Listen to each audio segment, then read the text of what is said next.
All right, so let's go ahead and do this. Hello, and you're listening to the Zone of Hot Truth, a weekly podcast where 4 aspiring DMs talk about their experiences, opinions, and hot takes in supposedly 15 minutes. I'm Kevin. I'm Eric, and the only thing better than fresh baked bread for breakfast is fresh baked coffee. I'm John, and Folgers in your cup. am I getting some hot fuckboy vibes off of Kevin, or am I the only one? What? Like the way he's hot and leaned in, he hit that hot really hard. Are you coming on me? Yes, that was what I was going for. Okay. And I'm Grant, by the way. Oh, hi, Grant. I have no idea how to respond to that bullshit. Yeah, I was caught off guard as well. All right. Okay. All right. I think we're ready to move past the subject and go ahead and get right into our topic of the day. And that is going to be to discuss when to let your campaign die. So just quickly to go around the room, what do we think? Yes. No, this isn't a yes or no. It's not a yes or no question. Oh my god. Let's rephrase this. Okay, so when should you let your campaign die? And who wants to go first? We'll cut out that last bit. No, we won't. It stays we in. won't. It always stays in. Oh, I will cut waste it. Waste no I will part force of the you all. Okay, so when to let your campaign die? The mild take, the thing that most people are going to want to hear is let it die when it comes to the natural conclusion. When the big bad evil guy is slain, the players are victorious and they get to cheer, and the DM just kind of sits there. Instead, what I always try to think about is, am I the DM engaged, and are my players engaged? If at the very minimum, as a DM, I feel my players are way more engaged than I am disengaged, then even if I'm not as interested, I'll keep going.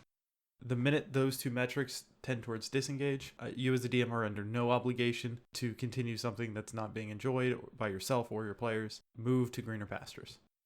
So a situation where you are really disengaged with everything that's happening, but your players have a very high level of engagement. Is that something that you would still sack the campaign for? Less so, because at the very least I can grab onto their high level of engagement. Maybe I'm not as interested in the world, or I'm not as interested in the subject matter, or I'm not as interested in the prep. But at the very minimum, I can see that high level of engagement will excite me and will keep bringing me back.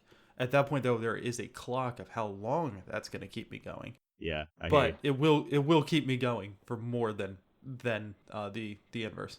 I actually think you should let the game die when either the players or you as the DM have lost interest. Because if you've lost interest running the game, but your players are still engaged, yeah, you could keep running for a few more sessions, see if you can't reach an endpoint, or maybe you get re-engaged, but 2 years. That might not happen, and then you could be stuck in a situation of you're just kind of going through the motions, but you're not having fun. And I think you should avoid that, because, you're also a player at the table, so if you're not having fun, you should just end it, even if your players are still having fun. And the inverse is the same. If you're having fun, but your players are kind of done with it, you should also just kind of let it die, rather than expecting them to just keep going. Yeah. So the question I would ask you regarding that, so I kind of latched on to going in the motion. So is there a period of time where you just give an assessment period, and then after that it's okay, I've given it 3 sessions, I still feel the same way, or is that too short? Yeah, there should definitely be an assessment time. I don't think it should just be done cold, because everyone can have a session they don't enjoy, or a bad week. That does happen. So there should be some number of sessions where you evaluate your decision before you make it. And maybe that's what you were going for, Eric, with your give it 3 sessions. Maybe that's what you meant by that, as an evaluation period, because it shouldn't be cold. So I agree with Grant's not even separate from engagement, which I do think is important, but the fun. If players are still having fun, then that's enough to keep me going on a thing. But kind of separate from that, there is, I'm struggling to find the right word for it, but I guess feasibility. So I've had a campaign die, and part of the reason why I am letting it die is because I don't think that it was a homebrew campaign, and I do not know if I have the endurance and the time and the energy to keep up with a completely 100% from scratch thing while maintaining the rest of my life. And also with that... That's fair. Oh, damn it. I lost my thread. Shit. What were you saying, Kevin? Let me go ahead and just ask you. I just said it was fair. So in those instances, so you talked about feasibility and you talked about meshing with your current life. So I guess my question would be, because I know you're running two other campaigns right now, so that already kind of puts nails in the coffin currently about whether you'd run a third one. But it wasn't always this way. Correct. Right. So we stopped playing because this is our campaign. I don't know if we mentioned that, but yes. With all of us. So you stopped playing, or we stopped playing. Sorry, and a certain amount of time has passed, but I don't think it was always, well, it's not feasible to continue with this. Like there was a time issue, obviously, like going with like trying to run a couple other campaigns and things like that. Yeah, so that's why we initially stopped doing it. We had four campaigns going at once, and we were trying to do one each week of the month. We were doing Eric's, I think, Descent or Out of the Abyss. We were doing Grant's. I forget the name of your setting, but Adventures in Cassia is what I called it.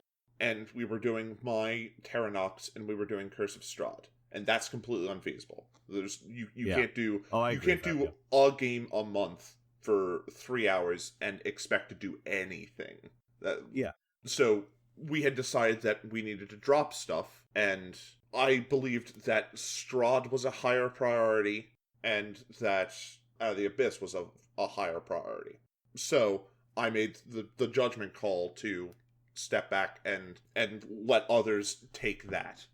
And my game was an instance of I was still enjoying it, but it was my first time DMing, and admittedly, I wasn't doing the best job. And that was an example of the players kind of letting me know that they had lost a little bit of interest, and just with all the games going on, that they were wondering if we could maybe do one last session to wrap it up, or if we could maybe just kind of table it until the schedule cleared up. Which is why one of my points was, even if the players aren't enjoying it, but you should let it die. Because, I mean, I was fine with that, because I'm not going to force everyone else to play a game they aren't enjoying just for my sake. And I kind of, off of that, I've remembered my other thread that I lost. I feel like mistakes was also, like, a part of why, like, what was an important thing to recognize and a reason to start to let it go. Was, like, my mistake was I bit off more than I could chew. Yeah. Instead of having a finite story, I was like, fuck them, I can just drop them in the world, and I'll just keep coming up with shit until they're 20 or they don't want to play it anymore. 20? Level 20. Again, a bold mistake from a person that had run a level 3 one-shot that ended up being 2 shots, and like didn't really have a firm grasp on what they were doing. But I had said to Eric at a point that, like, no, it's fine. I can keep coming up with shit for people to do. Yeah. I will say, I don't know why this is. Every DM who starts DMing always says 1 to 20. Yeah, absolutely. Always. I don't know why. I know. But it probably is biting off more than you can chew. It's probably the element of... Yeah. I have a big bad evil guy that only level 20s can fight, and eventually they will get there. There's the critical role influence, tons of things. Yeah. But I think that does set you up for failing. So it's probably a can of worms, but I think the quick thing with that would be it's totally because there are 20 levels, right? Mm-hmm. If it was 1 to 10 or 1 to 5, or it's recommended that, then people would be more likely to do it. But there's no really guideline regarding that. Yeah. Very true. And that makes it hard for, like, that's why a lot of campaigns, I think, tend to fall off around the time point of, like, 3 to 5, actually, because it's like, it is a case of I'm biting off more than I can chew. Yeah. I wanted to go back to something that I think John was mentioning, and I think Grant as well, in the case where, so something bad happens, and you decided it was not worth fixing, right? So did you give it like a grace period where I would try to fix it, or was it completely, all right, I've made too many mistakes already, I'm going to go ahead and just chop it off, I'm not going to try and fix it? Grant, you start. I did try to fix it, and that was actually an issue of scheduling at the time. There were too many games we were trying to run, and we never quite found the time to fit in the one more session where I was going to attempt to kind of wrap things up and conclude things, or at least get it to a satisfactory end point, even if we never finished it. So that is something you can consider, but I think it's situationally dependent, because my failed game was supposed to be a 1 to 5 mini campaign, and in the party, you guys were around level 4, so theoretically, I could have just bumped you to level 5, and you could have just fought the minor villain, and we could have ended it, whereas John was running something much larger in scope, and I think that's a bit harder to find a fix for, to just wrap it up in 1 to 2 sessions, or... Yeah, my thing wasn't like, oh man, I said a thing wrong and now it's spun off in this different direction. My problem was I'm looking off into the infinity of the future and going, oh fuck, Yeah, like not having a firm grasp on it. Yeah, whereas I just misbalanced some encounters, made things too easy, and therefore it was just uninteresting to the party. So I think what I'll say regarding that, I do think those are things that might have like a fix that might have kind of allowed them to keep going. For example, something like if you are assertive that, okay, we're going to do one last session, then people can make time for that. And in the case of John, like, okay, let's end at 5 or end at 3 or like two levels later. And then you don't have, and then it has a definite end of the arc. But that's something I think that I'm not sure is a little more adjacent. I think the last thing I wanted to talk about, just in my experience, so I think what everybody said is something valid. The issues with these is there's a consideration regarding the actual pressure applied to the DM that make it difficult to actually end it, even if like it has to end. Like because there are worries in regards to, okay, this is going to really disappoint my players. I will be disappointed in myself for not doing like this thing. Those kinds of ties, right? Or like this is something that could cause agony in different ways, right? So peeling the Band-Aid, I think, is for those of you who are able to do it, I applaud you. For me, that has been hard I have had a few campaigns die regarding that, but the only reason I let them die is basically because I kind of just let them pass, and there was not a strong emotional tie because they were very early in the process. For something as a campaign gets longer, that is totally something that makes it is 100% harder to do. Because it just feels like you've left a hole, right? That you could have plugged, but you didn't. I think one thing too, at least for me, and this is something I've learned, and because those of you who are DMing, it takes time to figure your own style out, your own pressure points out. For me, campaigns that have died have revolved around one major arc, and that's I was running a WotC campaign book. There it is. WotC bad. It's not WotC bad. It's just it doesn't gel with me. It didn't gel with my style. Yeah, and totally. I'm trying to force this square peg in a round hole, and it's just never. It is not going to work. Yeah. And being able to just set that aside and come to terms with myself and say, yeah, there's some really interesting stuff in there, but if I try to run that book, I am going to get frustrated as a DM, and I'm not going to have any motivation. I'm not going to have any interest.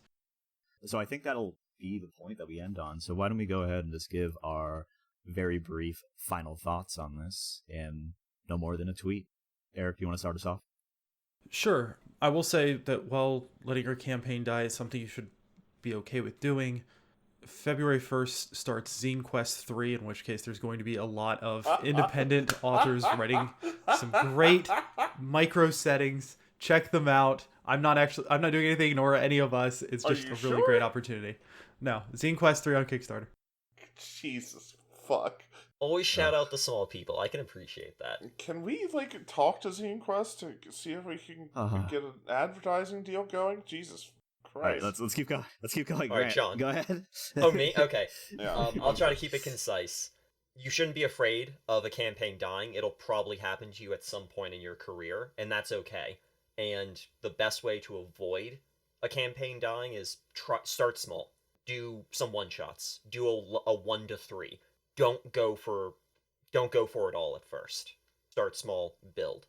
And I guess mine will be that focus on fun. If you're having fun and the players aren't figure out what they want and see if you can come to a median point, don't feel pressured to close at the end of an arc. I think most times if you try and force to an arc, it's going to feel forced, and it's no better or worse than just stopping where you are. So I guess I'll give the last thought here. And for me, I think DMs should be assertive in how they feel and be very transparent to the players. And so they get other opinions on things as well.